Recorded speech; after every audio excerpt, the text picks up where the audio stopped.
Salut tout le monde, j'espère que vous allez bien. Dans la vidéo d'aujourd'hui, je vais vous montrer comment faire ce petit make-up kaki parce que vous avez été très nombreux à me le demander. J'adore ces couleurs, je trouve que ça va trop bien aux blondes, franchement d'une manière générale je trouve que le kaki va trop bien aux blondes. Vous avez aussi un petit supplément dans cette vidéo, une story time. Aujourd'hui on crache son venin sur Bouygues Télécom, je vous laisse apprécier.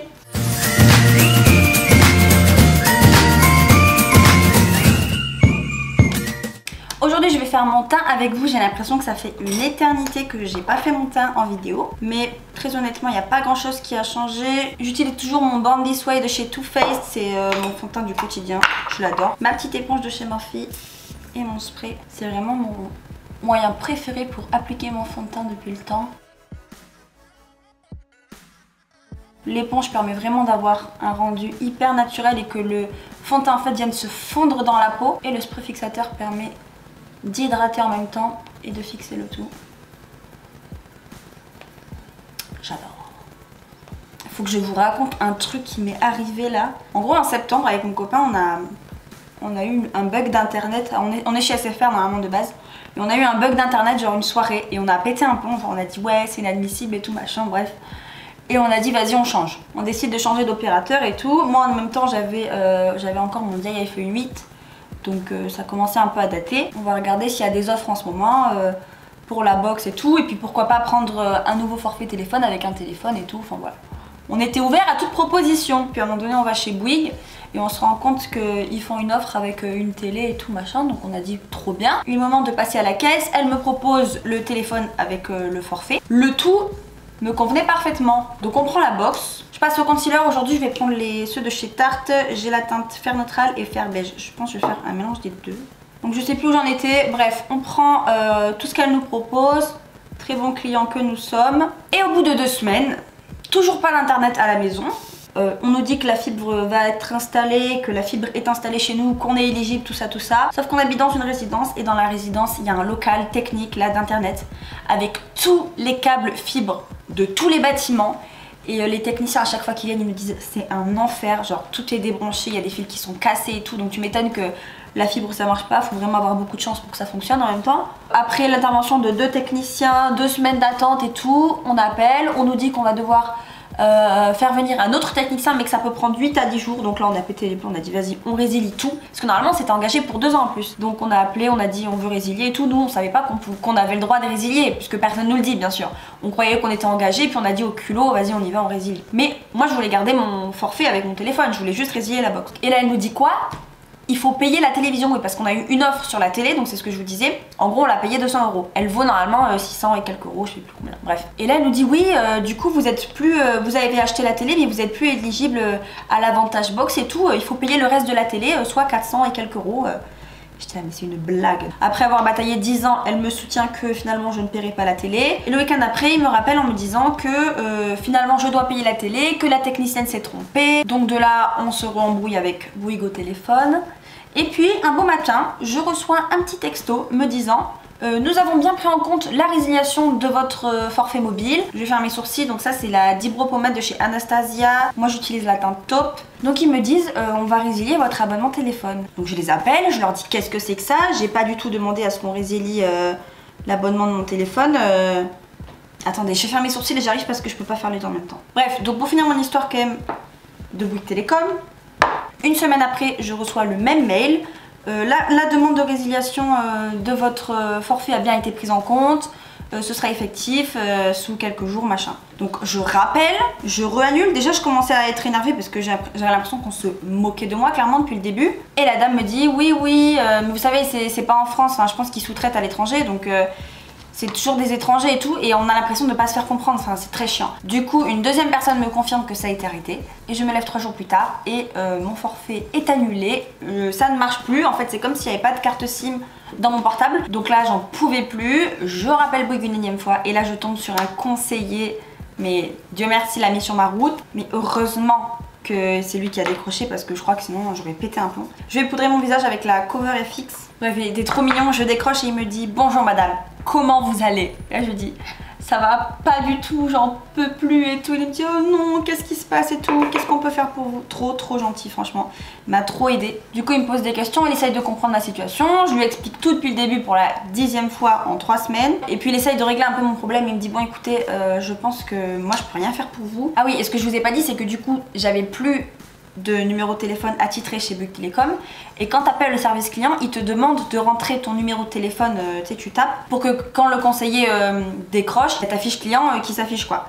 Sauf que comme j'avais plus de numéro actif chez eux, j'avais aucun moyen de les joindre. Du coup ce que j'ai appelé c'était le service commercial quoi, pour souscrire. Et il me dit écoutez moi je suis au service commercial, je peux rien faire pour vous, mais je vais vous donner le numéro d'une cliente qui est chez Bouygues, d'une très bonne cliente, ça fait très longtemps qu'elle est chez nous, et vous allez tomber sur le service client premium. J'étais là putain, Dieu merci, donc je savais même pas qu'il y avait un service client premium, donc je sais pas, faut être une resta pour avoir internet, enfin bref. Du coup je rappelle le service, je tape le numéro de la dame, d'ailleurs je l'ai gardé dans mes affaires parce que si un jour j'ai un problème, je prends son numéro, je vous le tape et je tombe directement sur les services clients premium parce que il y en a marre. Et là je tombe sur une dame trop mignonne, française je suppose, hein, parce que pas d'accent à l'étranger, une dame qui comprenait tout ce que je lui disais, donc ça faisait plaisir. Donc je me suis sentie comprise et voilà, je lui dis écoutez madame, c'est pas du tout mon numéro, c'est pas ma fiche, c'est un de vos collègues qui m'a donné ce numéro.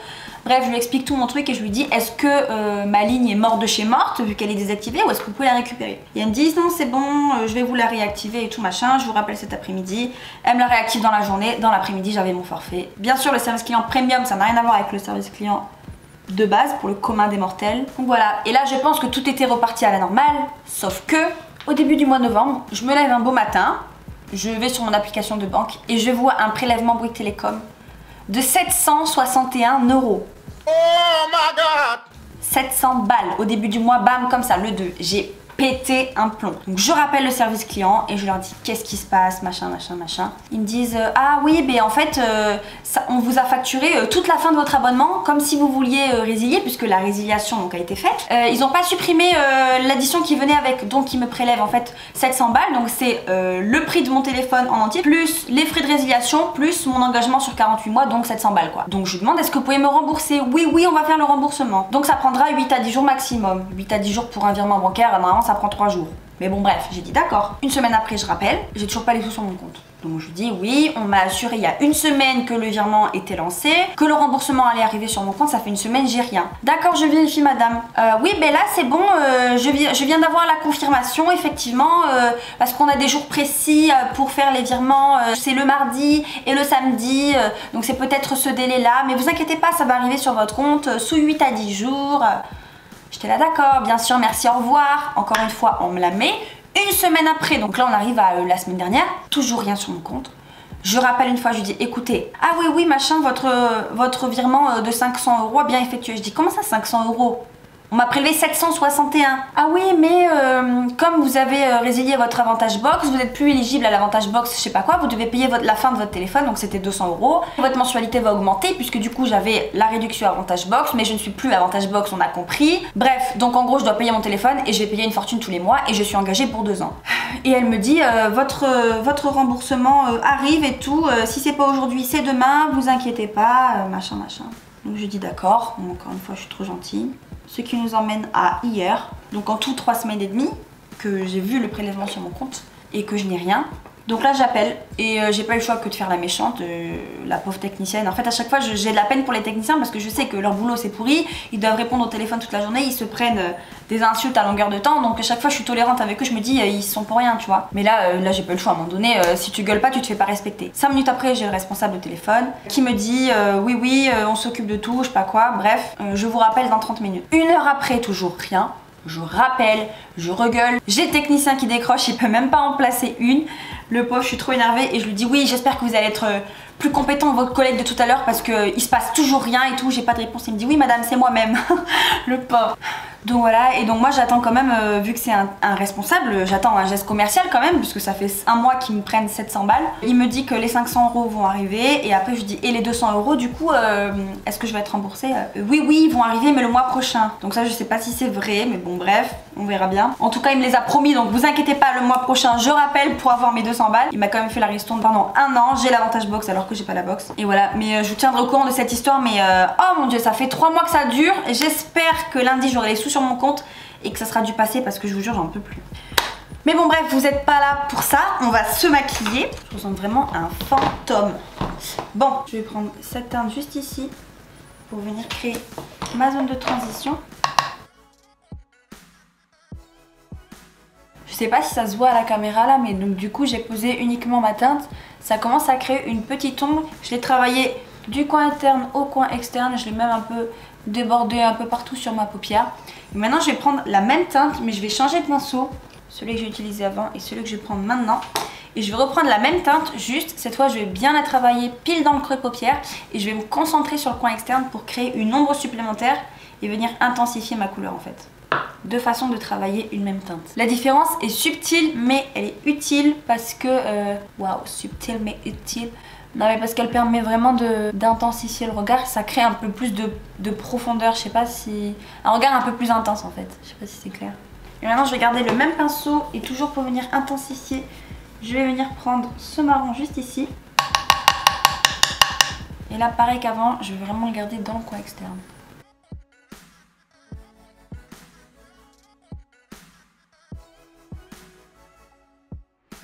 Maintenant que j'ai fait ça, j'ai plus rien sur mon pinceau. Je peux me permettre juste d'étirer légèrement pour faire un petit effet regard allongé quoi. Voilà, pas plus. Faut que ça reste un petit peu subtil. Ensuite avec le même pinceau mais tout propre, je vais venir prendre cette palette de chez Charlotte Tilbury. Elle s'appelle La Rebelle. Voilà, donc que des teintes kaki, c'est exactement ce qu'on va faire aujourd'hui. Et là on va commencer avec cette teinte juste ici. Alors je pense que ça va poudrer un peu de Fenty. Cette poudre elle est extrêmement parfumée, c'est le cancer. Dès que tu l'ouvres tu t'asphyxies. Ah je vais utiliser ça, c'est pratique. Elle est jolie cette teinte mais elle poudre beaucoup. Waouh. C'est pas mal, je suis assez contente de ce que ça prend. Et maintenant j'ai envie d'aller un petit peu plus dans le vert à proprement parler. Cette teinte juste ici. Et je vais partir du même endroit mais je vais la poser un tout petit peu plus vers l'intérieur.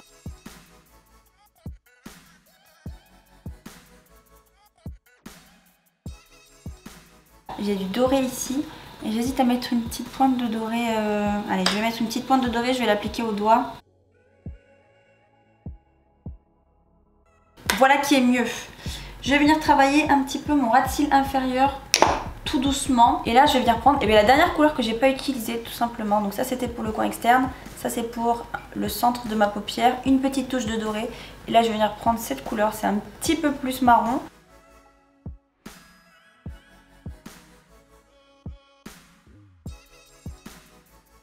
Maintenant je vais reprendre ma teinte du tout début, donc celle-ci. La très neutre, je prends mon pinceau du début et je vais venir refaire mon coin interne tout doucement, sans venir massacrer le make-up quoi, mais tout doucement. Hop, pour venir bien re-illuminer le coin interne.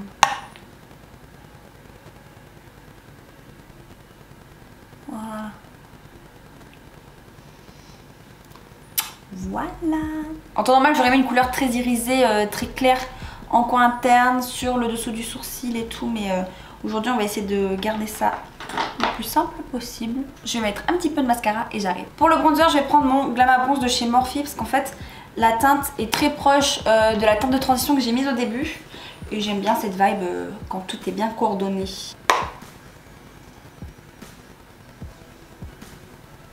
Ces derniers temps quand je me maquille, je pose mon bronzer de plus en plus haut en fait. Je le pose, je sais pas, j'aime bien le poser bien haut. Je trouve que ça donne un effet pimpante que quand je le pose plus bas. Je sais pas pourquoi. Tu vois ce que je veux dire ou pas? Non. C'est pas grave.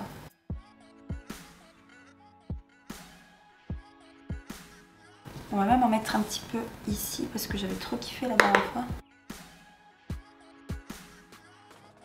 Petite nouveauté dans ma routine, attention, vous allez voir, ça change tout. Avant, je mettais d'abord le blush et ensuite je prenais ma palette de contour. Oui, je sais, elle est fatiguée. Pour venir éclaircir les zones, maintenant je fais l'inverse. Je prends directement mes teintes les plus claires. Je viens corriger mes petites zones de lumière si jamais il y a besoin. Et je mettrai mon blush après.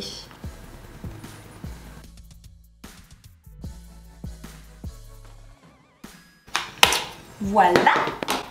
Et pour le blush, qu'est-ce qu'on prend comme blush? Je pense que je vais prendre Mon go-to là, c'est le sincère de chez MAC. Parce que j'ai pas envie de quelque chose de trop intense, étant donné que j'ai fait un teint assez subtil. On veut juste que ça soit légèrement rosé, mais que ça reste naturel.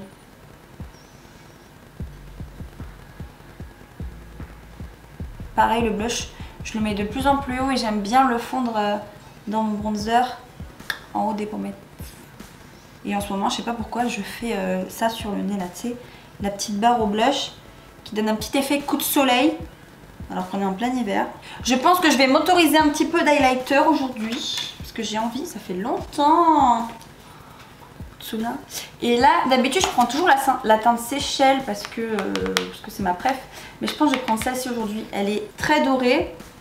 Mais ça ira bien avec le kaki. Et pareil, du coup, vu que j'ai remonté mon bronzer et mon blush, maintenant l'highlighter, je le pose limite dans le blush, mais dans la partie haute. Tu vois ce que je veux dire?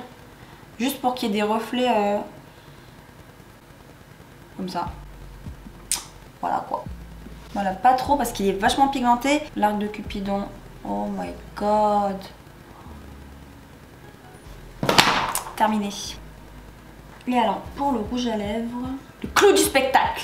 Oh, j'ai plus de batterie. Voilà, excusez-moi pour cette légère interlude. Je sais pas si ça existe ce mot. Cette batterie est tout le temps déchargée, qu'elle plaît. Mais bon bref, pour le rouge à lèvres, j'ai pris celui de Charlotte Tilbury. Donc c'est la teinte Pillow Talk. Cette teinte, elle est magnifique. En vrai, j'hésitais avec les rouges à lèvres de chez Kylie. J'avais soit le Beach Bum que j'adore, très nude aussi. Et après, je me dépêche. Et après, j'avais celui-ci, mais je le trouvais trop rosé. Et tu vois, finalement, c'est le Pillow Talk qui a gagné parce que cette teinte, c'est la vie. Enfin, c'est absolument très beau et je trouve que ça va trop bien avec ce make-up. Et franchement, cette teinte, c'est le nude par excellence. Le nude rosé par excellence. Genre, ça va à tout le monde. Je vous jure, toutes mes soeurs l'ont acheté, je vous jure, il est trop beau. Voilà tout le monde, ce make-up un peu kaki est terminé. J'espère que ça vous a plu. Je suis quand même fière de moi parce que c'est un make-up qui est plutôt naturel, on va dire. C'est des couleurs qui sont très facilement portables dans la vie de tous les jours. D'ailleurs, je vous mets un petit sondage. Dites-moi si vous préférez justement des make-up un peu plus soft que vous pouvez reproduire chez vous et que vous pouvez porter dans la rue. Ou si vous voulez justement des make-up qui sont un peu plus... extravagant, un peu plus artistique on va dire. J'essaye de plus en plus cette vibe on va dire soft et portable des make-up simples que vous pouvez reproduire chez vous et franchement j'adore. En tout cas merci d'avoir regardé cette vidéo, je vous fais plein de bisous et je vous dis à bientôt dans une prochaine vidéo. Ciao.